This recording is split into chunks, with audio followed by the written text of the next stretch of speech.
नमस्कार दोस्तों, स्वागत है आपका एक बार फिर से हमारे इस चैनल सनातन बेला पर। दोस्तों, अगर आप अपने जीवन में कुछ नया सीखना चाहते हैं तो चैनल को सब्सक्राइब जरूर कर लें। ओम नमः शिवाय, जय महाकाल।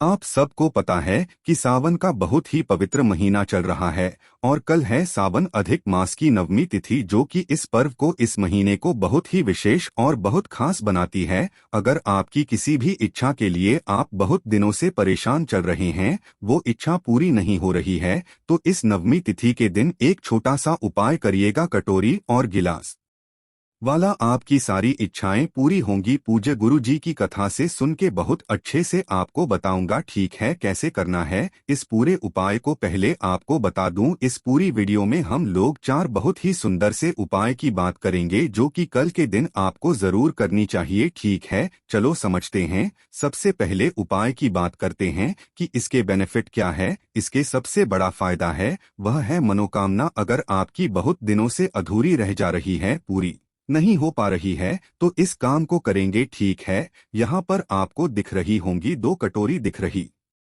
है ना। अब इस उपाय में कोई जरूरी नहीं कि आपको 2 कटोरी ही लेनी है या फिर 2 गिलास ही लेनी है, जैसा मैंने स्क्रीन पर लिखा। आप चाहें तो 1 कटोरी ले लें, आप चाहें तो 1 गिलास ले लें, आप चाहें तो दोनों गिलास ले सकते हैं, आप चाहें तो दोनों कटोरी ले सकते हैं। कहने का मेरा मतलब है कि आपको 2 पात्र लेने हैं, परंतु वो 2 पात्र आपको स्टील के ही लेने हैं और कोई सा भी मतबल तांबे वगैरह का मत लेना। ठीक है, क्यों कह रहा हूँ?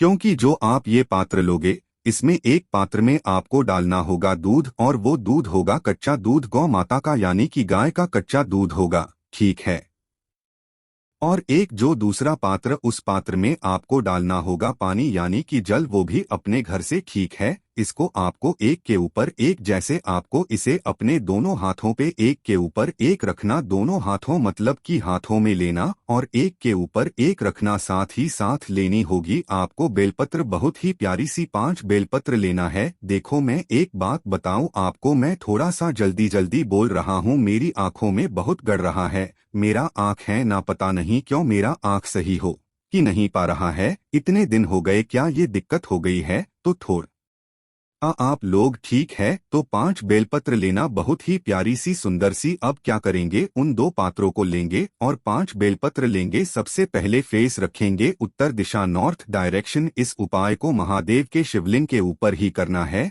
सावन मास के अधिक मास की नवमी तिथि के दिन। ठीक है, फेस रखेंगे उत्तर दिशा। 5 की 5 बेलपत्र आपको एक एक करके महादेव के शिवलिंग के ठीक ऊपर समर्पित करनी है, का ध्यान करते हुए। ठीक है, डंडी होगी बाहर की तरफ यानी की माता अशोक सुंदरी की तरफ, और पत्ती का मुख होगा आपकी तरफ उल्टा समर्पित करना। ठीक है, और अपने दोनों हाथों से एक साथ, एक हाथ में जो दूध है, एक हाथ में जो पानी यानी कि जल है, उसका धार दोनों हाथों से एक साथ महादेव के शिवलिंग के ऊपर गिराएंगे, का स्मरण करते हुए। श्रावण के अधिक मास की नवमी तिथि के दिन जो भी व्यक्ति इस उपाय को 5 बेलपत्र के ऊपर एक हाथ में दूध लेके, एक हाथ में जल को लेके महादेव के शिवलिंग के ऊपर समर्पित करता है, महादेव उसकी सारी इच्छाओं को पूरा करते हैं, उससे कभी नाराज नहीं होते, और वो जो मांग लेता है सारी इच्छाएं पूरी होती है। आप लोग नवमी तिथि को ऐसे कॉमन मत समझो कि सावन महीने के अधिक मास की नवमी तिथि है,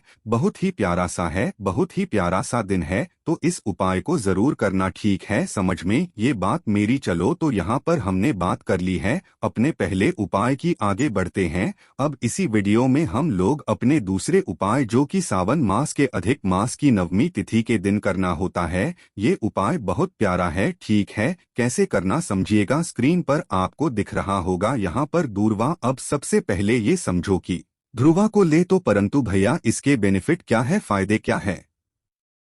इसका एक फायदा बहुत बड़ा है, और वो है बीमारी की। अगर आपके घर में या फिर आपके रिलेटिव रिश्तेदारों में कोई ऐसा इंसान है ना जो काफी ज्यादा बीमार है, उसकी बीमारी ठीक नहीं हो पा रही है, तो क्या करेंगे, है ना? देखो, क्या करना होगा, आपको लेनी होगी 7 दूरवा, गिनकर के 7 दूरवा लेना, ना ही एक भी कम ना ही एक भी ज्यादा। ठीक है, ले लिया। अब इस 7 ध्रुवा के साथ देना होगा इस तरीके से तांबे का लोटा। हम सबको पता है कि महादेव का पूरा परिवार शिवलिंग पे ही विराजमान है, पता है ना हम सभी को। तो आपको क्या करना है? जो 7 दूर्वा आपके पास में है ना, उसको आपको 3 जगहों पे टच कराना है। ये उपाय सिर्फ नवमी तिथि के दिन करेंगे, सावन के बस और किसी भी दिन नहीं कर सकते, ठीक है?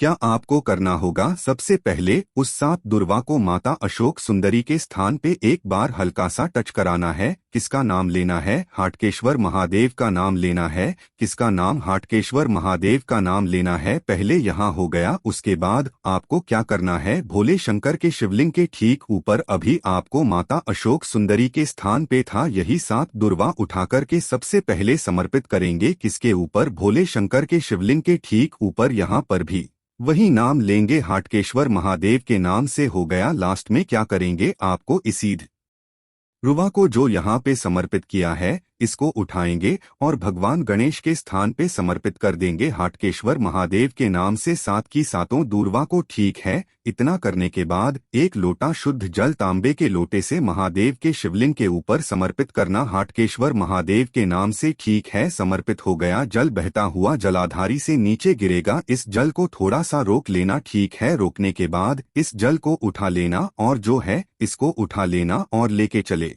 जाना आप अपने घर पे, ठीक है? जो भी व्यक्ति आपके घर में बीमार है, जो भी व्यक्ति हमेशा परेशान रहता है, उस बीमार व्यक्ति को जो जल आपने रोका है महादेव के नाम से सबसे पहले थोड़ा सा आचमन कराएंगे, ठीक है? और जो 7 दुर्वा आप उठा करके लाए हो महादेव के शिवलिंग से, उसको आपको अभी नहीं खिलाना है। जब सावन का महीना खत्म हो जाए, 31 अगस्त को सावन का महीना खत्म हो जाएगा, जब भादव का महीना लग जाएगा, तो भादव के महीने में लगते ही लगातार 60 दिनों तक सुबह आपको खाली पेट वो दूर्वा खिलाकर के पानी पिला देना। उसकी जो भी बीमारियां होंगी वो धीरे धीरे करके खत्म जरूर होगी। इस 7 दूर्वा को बहुत ही संभाल कर किसी छोटे से डिब्बी में कहीं पर भी फ्रिज वगैरह में रख दो, ताकि वो खराब ना हो, सूखे नहीं, ऐसे पड़ा रहे। अगर वो सूख भी जाता है तो भादव के महीने में एक एक दूर्वा सुबह के टाइम खिला देना उस बीमार इंसान को हाटकेश्वर महादेव के नाम से। उसकी सारी बीमारियां खत्म होंगी। यानी कि चढ़ाना है उसको सावन की नवमी तिथि के दिन। और उसको खाना कब है? जब सावन का महीना खत्म हो जाए, भादव लग जाए, उस टाइम पे उसको खिलाना होगा, ठीक है? समझ में नहीं बात मेरी? तो हाटकेश्वर महादेव का ये उपाय नवमी तिथि का बहुत ही प्यारा है, बहुत सुंदर है। यहाँ पर हमने 2 उपाय की बात कर ली है।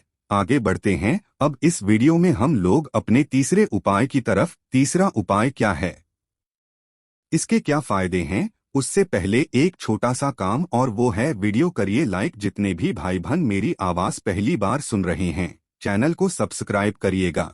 एक छोटी सी है आप सभी से कि मैं आ गया हूँ फेसबुक पे भी, तो आप मुझे फेसबुक पे सर्च कर सकते हैं, ठीक है? इस उपाय की तो इस उपाय का भी एक ही फायदा है जो बहुत बड़ा है, वो है बीमारी। कोई भी इंसान है ना घर का आपका बहुत ज्यादा बीमार रहता है, ये उपाय बहुत ही छोटा सा है, बहुत ही इजी है, बहुत आसान है, ठीक है? जो भी व्यक्ति बीमार रहता है ना, क्या करेंगे, आपके घर का कोई भी सदस्य सावन महीने की नवमी तिथि के दिन एक तांबे का लोटा लेना, इसमें भर लेना जल, ठीक है? जल भरना और इसमें भी डालने की जरूरत नहीं है, कुछ भी नहीं डालना है। ऐसे का ऐसा लेके पहुंच जाओगे महादेव के शिवलिंग के पास, ठीक है? फेस रखना उत्तर दिशा यानी कि नॉर्थ डायरेक्शन। उस जल को महादेव के शिवलिंग के ऊपर समर्पित करोगे, जहां पर आपको अब महादेव का एक नाम बोलना होगा। वो नाम आप नोट करना चाहें नोट कर लें। वो कौन सा नाम है? वो है शूलपाणेश्वर महादेव। फिर से बोल रहा हूँ, नाम नोट करना चाहो नोट कर लो, बार बार कह रहा हूँ।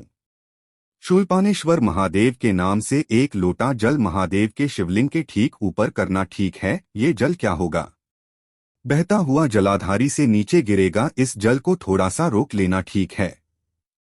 रोक लिया। जो भी व्यक्ति आपके घर में बीमार था, उस बीमार व्यक्ति के पास उस जल को लेकर के जाना और शूलपाणेश्वर महादेव के नाम से उस जल का आचमन उस बीमार व्यक्ति को देना स्टार्ट कर दो। 1 दिन दे सकते हो, 1 दिन दो, 3 दिन दे सकते हो, 3 दिन दो, परंतु ये उपाय सिर्फ और सिर्फ शूलपाणेश्वर महादेव का सावन महीने की नवमी तिथि को ही करते हैं और किसी भी दिन नहीं करते। देख लीजिएगा, शूलपाणेश्वर महादेव के नाम से उस इंसान की जो भी बीमारियां होंगी वो धीरे धीरे खत्म जरूर होंगी, ठीक है? आगे बढ़ते हैं। अब इस उपाय में, अब इस वीडियो में हम लोग अपने चौथा उपाय बहुत ही प्यारा है, बहुत ही सुंदर है, आप लोग अभी तक करते चले आए होंगे। इसका एक ही फायदा है, वो है विश मनोकामना ठीक है। हम सबको पता है कि हम सभी लोग गुरु जी की कथा को प्रॉपर सुनते हैं, नियमित रूप से सुनते हैं। उसमें गुरु जी हमेशा बताते हैं कि सावन के महीने में किसी दो पात्र से जल चढ़ाना चाहिए। अगर आपसे अभी तक कोई गलतियां हो गई है,